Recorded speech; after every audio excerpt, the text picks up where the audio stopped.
Let's give Christian McCaffrey credit. I mean, all these vets, he wasn't there last year. He wasn't at OTAs last year. He wanted an extension, and he got it. So he kind of held the organization hostage. He kind of ruined OTAs. Maybe ruin's a strong word, but he kind of ruined OTAs. Yeah. And then this year, all the veterans except Trent Williams, the veterans who care, showed up, including him. He was on the field. He did 7-on-7. He did 11-on-11s. Salute, man. You didn't do that last year. This is what this team needs. This is a good sign that things are moving in a positive direction. Christian McCaffrey setting the tone, being a leader, all that stuff is great. Problem is, there's more at stake for Christian than just his participation in leadership. We also have to see if he's regained the burst and explosiveness that he had in 2023 and he didn't have in 2024. And I think a lot of people say, well, if Christian's healthy, the Niners will be fine. Well, he was healthy last year. He wasn't healthy week 1, but he was healthy when he came back. Week 10, he took his time coming back. Remember, week 1, he was listed as questionable. Niners thought there was a 50-50 chance he could play week 1. He did not play week 1, and he decided he was not ready to play until week 10. Took his time. He was cautious. This is serious. If he came back too soon, he could rupture his Achilles, and that's an injury that could end your career. He didn't want to have the Dre Greenlaw injury, so he was cautious. I would have been as well. When he came back, he was good to go. He was as healthy as he could be.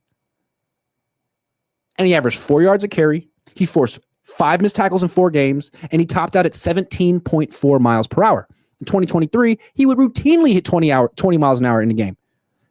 He's one of the faster players in the league. And that's what he needs to be elite. He's not Derrick Henry or Saquon Barkley. He's not a guy who can like age gracefully or like Frank Gore. His game is based on speed and agility. He's not going to be pushing piles at 32. Once the speed and agility go, he's just an ordinary running back. And you know what? That's what he was last year, an ordinary running back. Jordan Mason was a better runner than Christian McCaffrey last year. Now, Christian's still a good receiver, and that's going to keep him in the league. He could be Austin Eckler. He could be a scat back backup.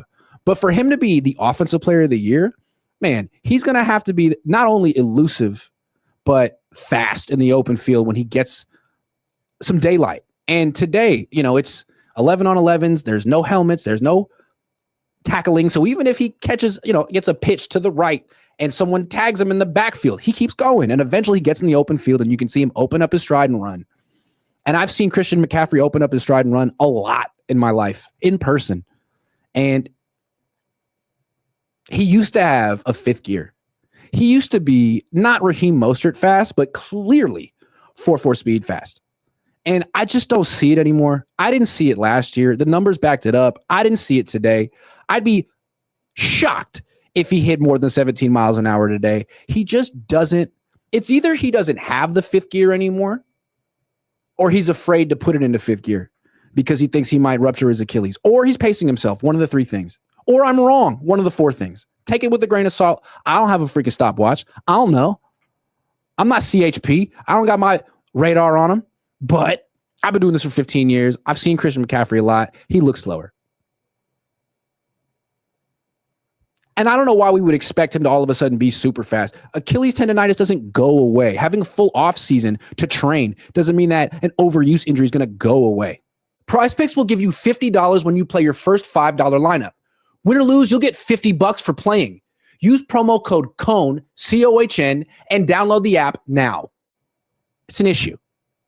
And at this point, he might be someone who could play 16, 17 games and maybe catch 50, 60 passes and have a lot of value as a receiver. But as a running back, I think the days of him averaging 5 yards a carry are over. The days of him having 15 to 20 carries a game are over. I think he's a guy that has to split time with someone.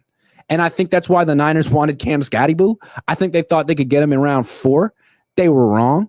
And now they got Jordan James and Corey Kiner, and they don't know which guy they even like. I do not think Jordan James was their first choice. I think Cam Scatiboo clearly was their first choice. He said he thought he was going to the Niners. Thought they were going to take him with the 100th pick, but I'm guessing, have a feeling that someone in the Niners organization told Kyle Shanahan, you're never allowed to draft a running back in round 3 again. You got to wait till round 4. So they tried. They had pick 113. He went pick 105 to the Giants.